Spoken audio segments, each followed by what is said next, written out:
बहुत हार्ड बनकर ही एडमिनिस्ट्रेशन किया जा सकता है। चेंजेस देख सकते हैं कि लॉकडाउन के पहले और बाद में क्या डिफरेंसेस आए हैं। मुझे लगता है कि 15 वर्ष में मैंने जो काम किया है उसी की देन है। जैसे आप बीएससी कर रहे हैं तो प्रैक्टिकल्स भी होते हैं, तो क्या वो आजकल जरूरी है या हम ऑनलाइन ही काम चला सकते हैं? वास्तव में डिग्री कॉलेज में आता है वैसी उसको वो स्वतंत्रता मिल जाती है जो एक क्लास में बाउंड होकर बैठा दिया जाता था कि पांचों पीरियड इसी क्लास में पढ़ने हैं आपको। कि गुरुकुल जैसी व्यवस्थाएं दी जाएं और हमारे भारत को वास्तव में विश्व गुरु बनाने में हमारी मदद मिलेगी। तो आपको बीएससी ऐसे ही करवा देते हैं, आप घर बैठे रहो, एग्जाम भी करवा देंगे। हमारा जो एजुकेशन सिस्टम हो रहा है वो पैरालाइजेशन की तरफ बढ़ रहा है। मैं उसकी आवाज सुन के उठ जाता था तो मैं जाता था, बाकी काम आटा मैं मार लिया, सब्जी मैंने छील ली। जर्मन, फ्रेंच और रशियन मैं उनके घर पे ही रह के अपना 12th का एग्जाम दे आया था। मुझे अवॉइड करने की बात या नहीं सुनाने की जरूरत है, वो अपनी दोनों लोग जर्मन में बात किया करते थे। पिताजी को दोनों लोगों ने मुझे बहुत डांटे 100%, अदरवाइज मैं नेरी में शायद खेती कर रहा होता।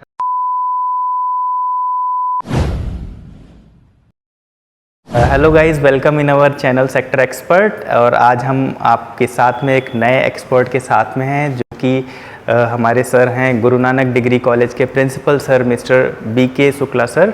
और आज हम जानेंगे सर से सारी चीज़ों के बारे में। सर, मैं सबसे पहले जानना चाहूँगा आपकी जर्नी के बारे में। आपने जो मुकाम हासिल किया वो एज अ स्टूडेंट से यहाँ तक आने का जो सफ़र रहा, कैसे तय किया आपने? बहुत बहुत धन्यवाद। मैं बेसिकली एक फार्मर फैमिली से बिलोंग करता हूँ। मेरे फादर फार्मर थे और मैं नेटिवली सीतापुर डिस्ट्रिक्ट का रहने वाला हूँ। मेरी basic qualification first to 8th तक नेरी सीतापुर से हुई, प्राइमरी और जूनियर हाई स्कूल से।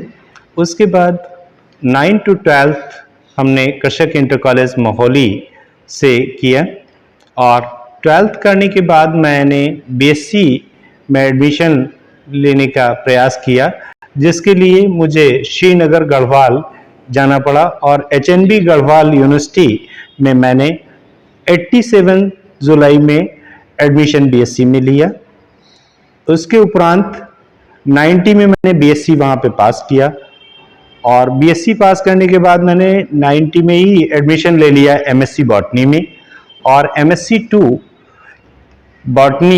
बॉटनी में मैंने फाइनल किया 92 में। और 92 में MSc बॉटनी फाइनल करने के बाद मुझे तुरंत ही PhD में रजिस्ट्रेशन मिल गया। PhD में मैंने रजिस्ट्रेशन वहीं पे कराया और रजिस्ट्रेशन कराने के बाद PhD वर्क मैंने दिल्ली और श्रीनगर में रह के कंप्लीट किया, जिसमें पॉलिनेशन सब system in some tree species पे वर्क किया, जो कि गढ़वाल हिमालय में कुछ ऐसे ट्रीज स्पेसिफिक थे जिन ट्रीज पे हमने वर्क किया, उनकी रिप्रोडक्टिव बायोलॉजी पे। और उसका मैंने जो लेबोरेटरी वर्क था वो शुरू किया हमने palaeobotany institute Lucknow, Birbal Sahni palaeobotany institute Lucknow से कुछ वर्क किया, उसमें एसिटोलिसिस वगैरह का। रिमेनिंग वर्क मैंने कुछ स्कैनिंग इलेक्ट्रॉन माइक्रोस्कोपी का एम्स दिल्ली से किया, all India institute medical sciences का, जो दिल्ली से कंप्लीट किया। उसके बाद फिर उसमें कुछ हमें और काम करना था, तो फ्लोरेसेंस माइक्रोस्कोपी एक टेक्निक होती है, उसका जो वर्क करना था उसके लिए मुझे Allahabad university department of botany का कोऑपरेशन लेना पड़ा। वहाँ से हमने आपका फ्लोरेसेंस माइक्रोस्कोपी का वर्क किया। उसके बाद भी मुझे कुछ प्रॉब्लम आई, तो राइटिंग वर्क थीसिस का कंपाइल करने के लिए मैंने रुड़की विश्वविद्यालय के एक स्टेनो थे गुप्ता जी, उनके घर पे रुककर और उन स्टेनो गुप्ता सर से उसको टाइप कराया। टाइप कराने के बाद बाइंडिंग का वर्क भी मैंने रुड़की में ही कंप्लीट किया और रुड़की में कंप्लीट करने के बाद सबमिट करने के लिए मैंने श्रीनगर गढ़वाल यूनिवर्सिटी ज्वाइन किया और गढ़वाल यूनिवर्सिटी में मैंने professor GS Paliwal ji department of botany के HOD थे और प्रो VC भी वहां पे रहे, वो उनके सुपरविजन में मैंने वर्क किया।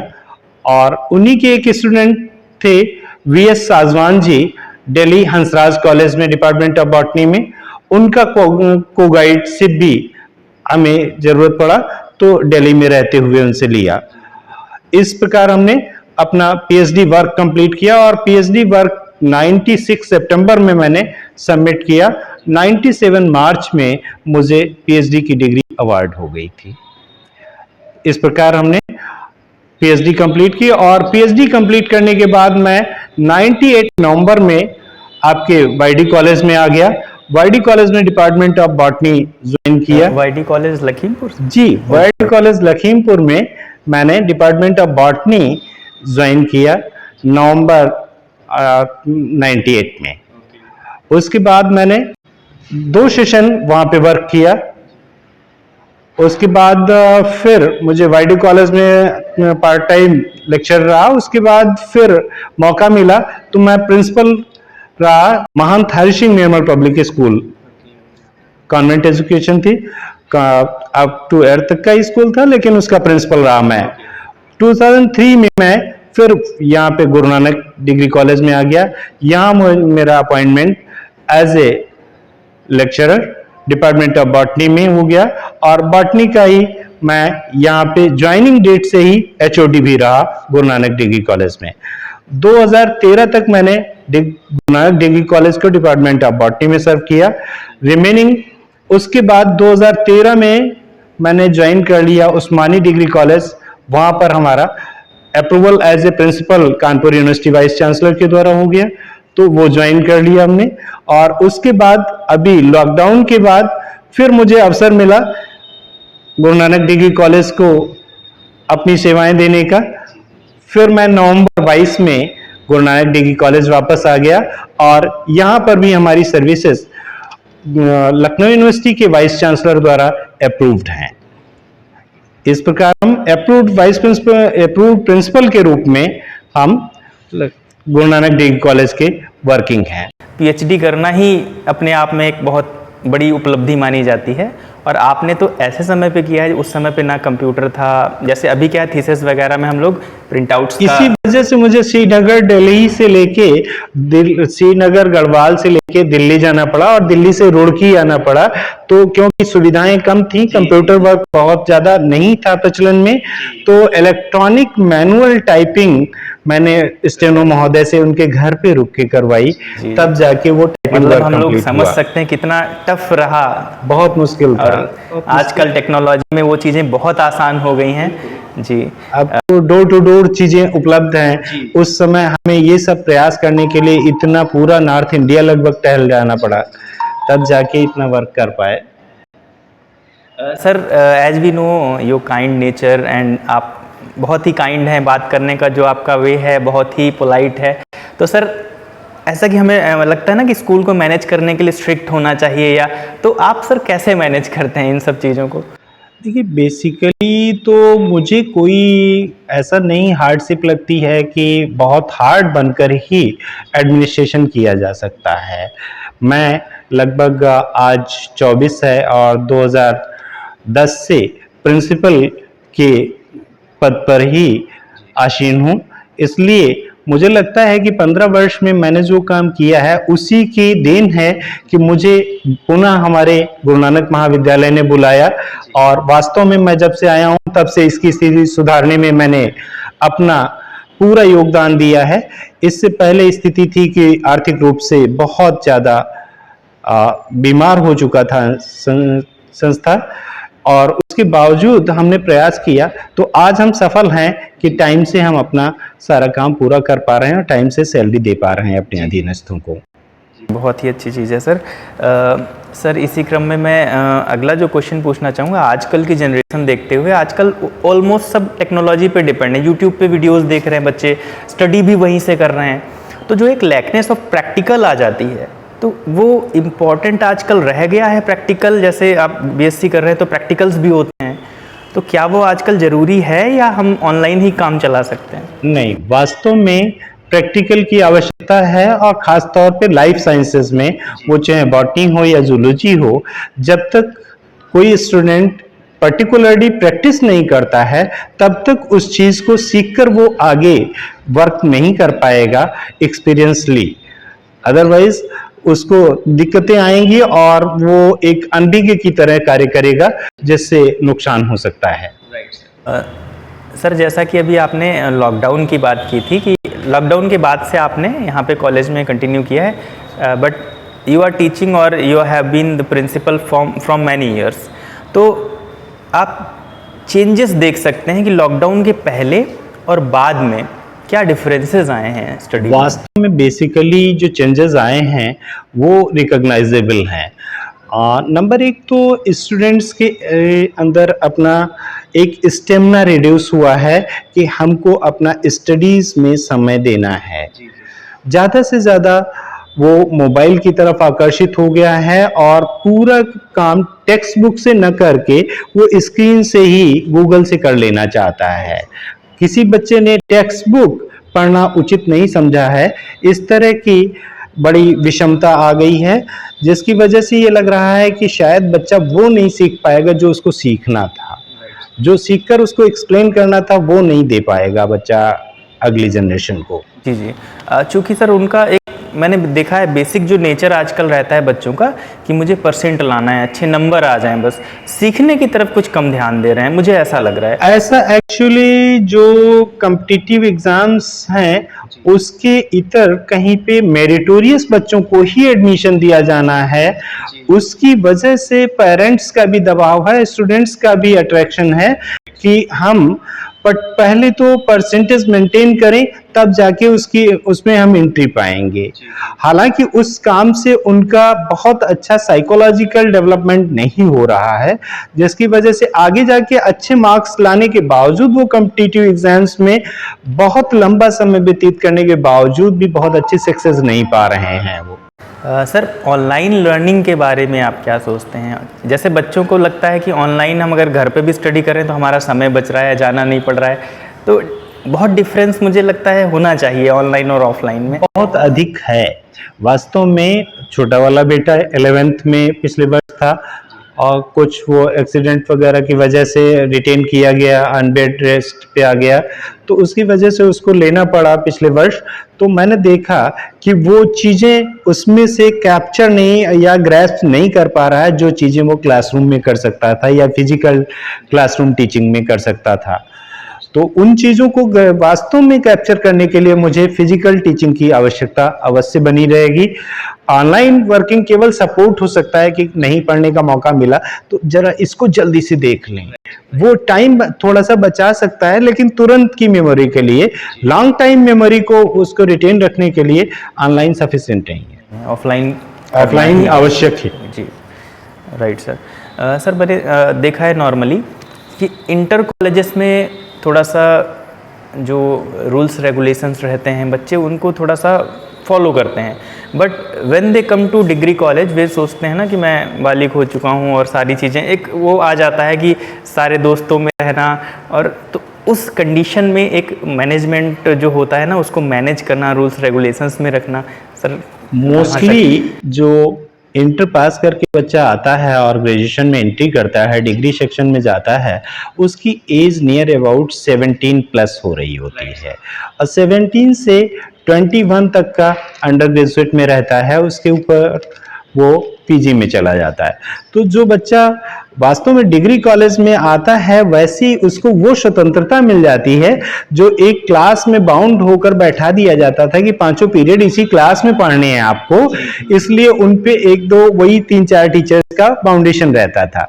अब वो डिग्री कॉलेज में आ गया, तीनों सब्जेक्ट उसको अलग अलग विभाग में पढ़ने हैं और इसलिए वो उसका नेचर बदल गया है कि हमें क्लास ऐसे पढ़ना है, और क्लास में जरूरी नहीं डिग्री कॉलेजेस में पीरियड ड्यूरेशन में पीरियड घंटे बजाने का भी क्रम नहीं होता है, टाइम से अपने पीरियड्स होंगे।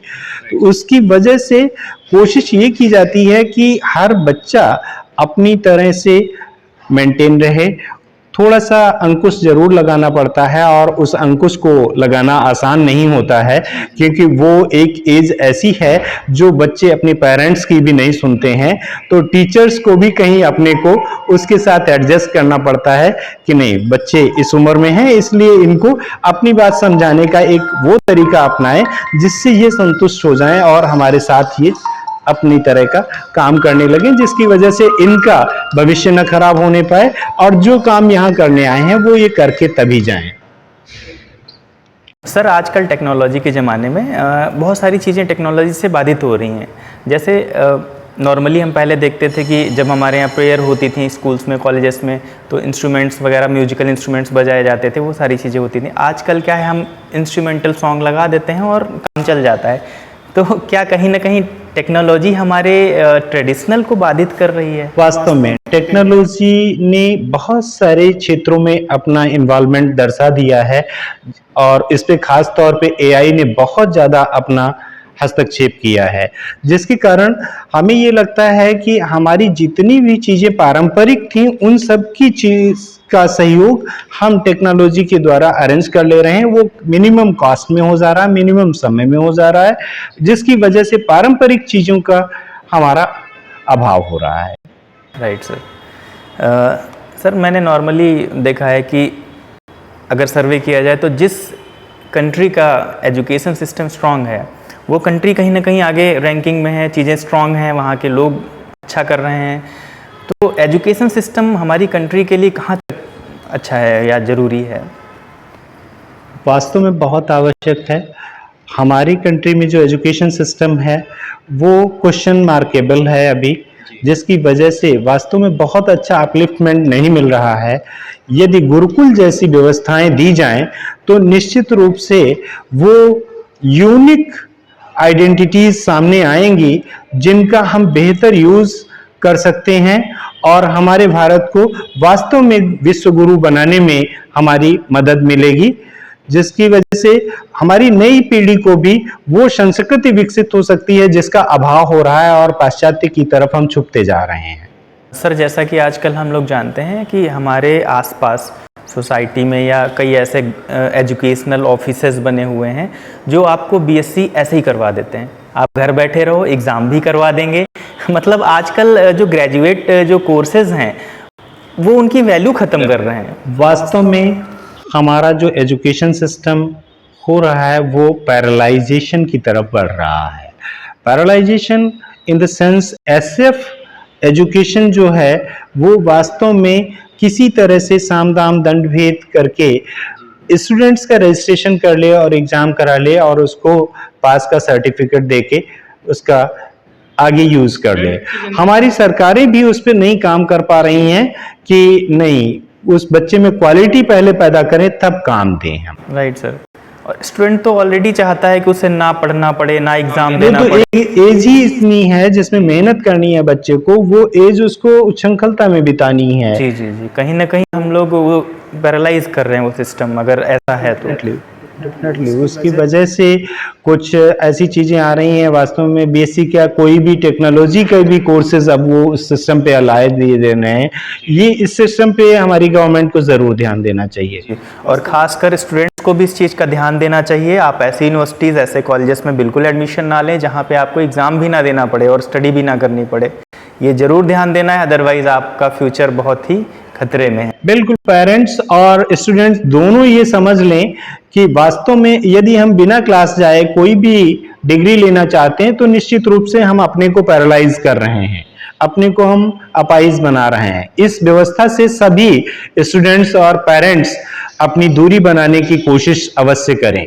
Sir as we know learning is a process जो कि लाइफ लॉन्ग भी ख़त्म नहीं होता है। और आज सर आप इतनी ऊंचाइयों पर आकर यहाँ पर भी कुछ ना कुछ तो लर्निंग करते होंगे, तो हम लोग जानना चाहेंगे सर आजकल आप क्या सीख रहे हैं? पर्टिकुलरली मैं तो खैर अपने इंटरेस्ट की बुक्स की ही रीडिंग करता हूँ बहुत अधिक, तो इसी तरह से। लेकिन वास्तव में हर किसी को कुछ न कुछ विशिष्ट अपने के लिए करते रहना चाहिए जीवन पर्यंत। मैं देख रहा हूँ कि मेरा छोटा वाला बेटा जो है वो अभी 12th में है और अभी एक महीने पहले, 1.5 महीने पहले करीब वो बेड रेस्ट पे रह चुका है। उसके बावजूद वो क्या कर रहा है, अपने शाम को आधा घंटे वो फॉरेन लैंग्वेज सीख रहा है जिसका मुझ में किसी में भी अट्रैक्शन नहीं है। हालांकि उसकी मदर जो है वो उर्दू में एमए है, डॉक्टर ममता त्रिवेदी। वो एमएससी आपके उस कंप्यूटर साइंस में है, पीएचडी कंप्यूटर साइंस में है और वो उर्दू में एमए भी हैं। और खुद भी वो बच्चों को सिखाना चाह रही हैं, लेकिन बच्चे उसकी जगह अपनी अदर लैंग्वेज पे जा रहे हैं, तो वो अपने आप सेल्फ कोई चीज उसके पास नहीं है, केवल वो फोनिक जो भी व्यवस्था है इसमें आजकल टेक्नोलॉजी की, उससे उसने करीब 40 डेज में एबीसी क्रॉस कर लिया है। 40-45 डेज में वो जो एक उनका क्रम है कि ए हो गया, बी हो गया, सी हो गया, इस तरह से वो लगभग 3 स्टेप्स कंप्लीट कर लिए हैं उसने। सर, आपको बहुत से बच्चे आइडियल मानते हैं और प्रेरणा लेते हैं, और आपका जैसा हम्बल नेचर है, कई लोगों का ऐसा होता है ना कि मेरा भी ऐसा नेचर हो, लोग मुझे पसंद करें, तो सर कोई खास ट्रीट आप लेते हैं या कुछ ऐसा लर्निंग करते हैं आप? How you so well?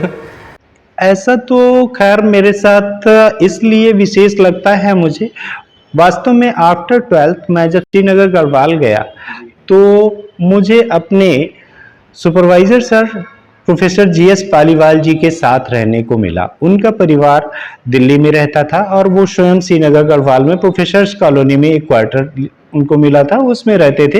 वो अकेले रहते थे। मैंने उनसे रिक्वेस्ट किया, उन्होंने मुझे अपने साथ रख लिया और हम दोनों लोगों का कॉम्बिनेशन लगभग 10 इयर्स का ऐसा चला कि मुझे लगा ही नहीं कि मैं किसी प्रोफेसर के घर पे रह रहा हूँ। मुझे ये लगा कि मैं अपने पेरेंट्स के साथ रह रहा हूँ और हम 2 ही लोग थे। तो उसमें स्थिति ये थी कि हम लोग सुबह 8 बजे तक अपना टिफिन बना लिया, उसी में से एक एक रोटी खाकर चल दिए और वो टिफिन पैक कर दिया। दोपहर में लैब में ही हम दोनों लोग खाते थे, खुद प्रोफेसर जीएस पालीवाल जी और मैं दोनों लोग बैठ के खाना खा लेते थे और उसके बाद टिफिन उसको बंद किया और शाम को 7 बजे करीब मुझसे कहते थे कि अब कुछ व्यवस्था शाम की कर ली जाए। तो वो मुझे ही अकेले मार्केट भेज देते थे, अपने आप खुद लैब में रहते थे और मार्केट से मैं वापस आता था, फिर लैब में बैठता था करीब 2 घंटे। रात 9 और 10 बजे के बीच में लैब बंद करके हम लोग घर आते थे। फिर उसके बाद हम दोनों लोग मिल के खाना बनाते थे। कभी कभी तो ये होता था कि मुझे उठने से पहले ही वो अपना कुछ न कुछ ऐसा काम करने लगते थे जिसकी आवाज सुनकर मैं उठ जाता था। इवन ये यहाँ तक हुआ कि वो बर्तन धुलने लगते थे और मैं उसकी आवाज सुन के उठ जाता था, तो मैं जाता था, बाकी काम आटा मैं मार लिया, सब्जी मैंने छील ली और इस तरह से हम दोनों लोगों ने मिलके कभी कोई असिस्टेंस इस रूप में नहीं लिया और अपने आप अपना खाना बनाया। कभी फील नहीं होने दिया कि कौन सीनियर कौन जी? कुछ नहीं। अगर मैं आटा मार रहा हूं तो वो अपने आप बर्तन धुलने लगते थे और मैं बर्तन धुल रहा हूं तो वो अपने आप आटा मारने और सब्जी छीलने लगते थे। ऐसे व्यक्ति विशेष के साथ मैंने अपने 10 वर्ष बिताए हैं, वो भी आफ्टर 12th पीएचडी तक, जिसका मुझे लगता है कि ये जीना मैंने उन्हीं से सीखा। Okay, so he is your ideal person. Definitely, sure. Okay sir. Sir, उनके कोई वर्ड्स जो आप अभी तक याद रखते हो, उन्होंने ये कहा था या वो ऐसा करते थे? तो मैं वास्तव में उनकी शैली तो बहुत अक्षुण्ण थी और उन्होंने अपने आप में जर्मन, फ्रेंच और रशियन तीनों लैंग्वेज पे इतना अच्छा कॉन्फिडेंस था कि इन लैंग्वेजेस के वो स्टूडेंट्स फॉरेन लैंग्वेजेस के वो यूनिवर्सिटी में क्लास लिया करते थे। जैसे एमटीए एक कोर्स होता है, मास्टर ऑफ टूरिज्म एडमिनिस्ट्रेशन, उसमें एक फॉरेन लैंग्वेज का पेपर पढ़ना आवश्यक होता है, उसमें जर्मन लैंग्वेज की क्लास वो पढ़ाते थे। उसके साथ एक आत्माराम एंड सन्स पब्लिकेशन हुआ करता था, उसमें उन्होंने एक अपनी मल्टीलिंगुअल डिक्शनरी पब्लिश कराई थी जिसमें हिंदी, इंग्लिश, फ्रेंच, रशियन और जर्मन 5 लैंग्वेजेस का समान उन्होंने डिक्शनरी डेवलप की थी, जिसकी एक प्रति मेरे पास है अभी सुरक्षित।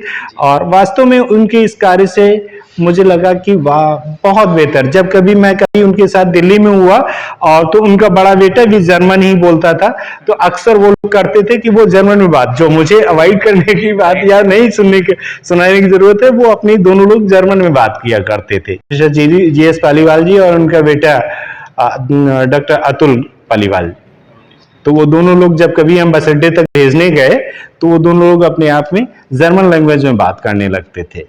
ओके सर, मैंने एक खास बात देखी, जब आप उनको एक्सप्लेन कर रहे थे तो आपने उनको एड्रेस किया, he is like my parents at that time.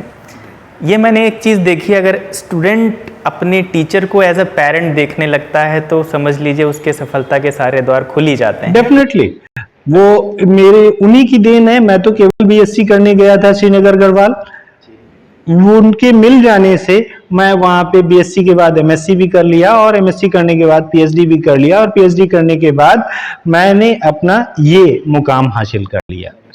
ये उन्हीं की देन है, प्रोफेसर जीएस पालीवाल कहीं ना जी कहीं की। मैंने आजकल के युवाओं में ये कमी देखी है, वो टीचर को एज अ टीचर ही देखते हैं कि हाँ पढ़ा रहे हैं, ठीक है क्लास करेंगे नहीं आफ्टर करेंगे। 12th एग्जाम देने के बाद मैं घर आया था, तो मेरा एक चक है 50 बीघे का करीब, वहां पे इलेक्ट्रिसिटी कनेक्शन है और एक जमींदार हमारे गांव के थे भैया, उनका खेत हमसे लगा हुआ था। उन्होंने उस समय अपने सारे खेत बेचने शुरू कर दिए थे, अपने इकलौते थे वो फादर के, और तो उन्होंने अपनी खेती बेचना शुरू कर दिया था। 4 एकड़ का एक प्लाट हमसे जुड़ा हुआ था।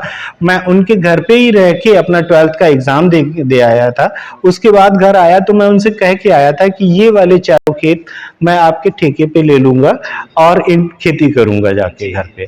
और वो मैंने काम जैसे ही किया, आके ताऊ जी को पता चल गया, पिताजी को, दोनों लोगों ने मुझे बहुत डांटा। उसके बाद मुझे सीधे श्रीनगर भेज दिया और एडमिशन करा दिया। उसके बाद मैं साल में 1 या 2 ही बार आता था श्रीनगर से। तो 87 से 97 का दौर जो रहा, वो मुश्किल से मैं नेरी में सालों में 1-2 दिन का ही, 4 दिन का बिताता था। रिमेनिंग पूरा टाइम मेरा लगभग you see that period as a golden era of your life. 100%, That 10 years. 100%। Otherwise मैं नेरी में शायद खेती कर रहा होता। Right sir, right sir. At last आप स्टूडेंट्स को अगर कोई मैसेज देना चाहें तो स्टूडेंट्स के लिए कुछ मैसेज। स्टूडेंट्स के लिए मेरा विशेष मैसेज ये है कि वास्तव में मेहनत करने से अपने को पीछे मत हटाइए, कोशिश करिए, जो काम करना चाहते हो उसमें कंटिन्यूटी रखिए, और कंटिन्यूटी के साथ साथ कहीं पे आलस मत आने दीजिए। और दिन में सोने का जिस किसी भी स्टूडेंट में मन हो, वो सोना अपना त्याग कर दीजिए। वास्तव में अपने को कोशिश करिए कि दिन में हम 2-3-4 पेज जरूर पढ़ें और 1-2 पेज अवश्य लिखें, चाहे जितना भी मेरा दिन व्यस्त रहा हो, लेकिन इतना कार्य अवश्य करें, निश्चित रूप से आप सफल होंगे। तो दोस्तों, सर के साथ आज बहुत ही अच्छा लगा। ऐसा मुझे लग रहा है मैं किसी टीचर से नहीं, मुझे लग रहा है मैं किसी यूनिवर्सिटी से ही डायरेक्ट मिला हुआ हूं, क्योंकि सर ने इतनी उपलब्धियां बताई हैं। तो दोस्तों, इसी तरह से हम नए गेस्ट के साथ में नेक्स्ट वीडियो में मिलेंगे आप सबसे। तब तक के लिए बाय बाय, धन्यवाद।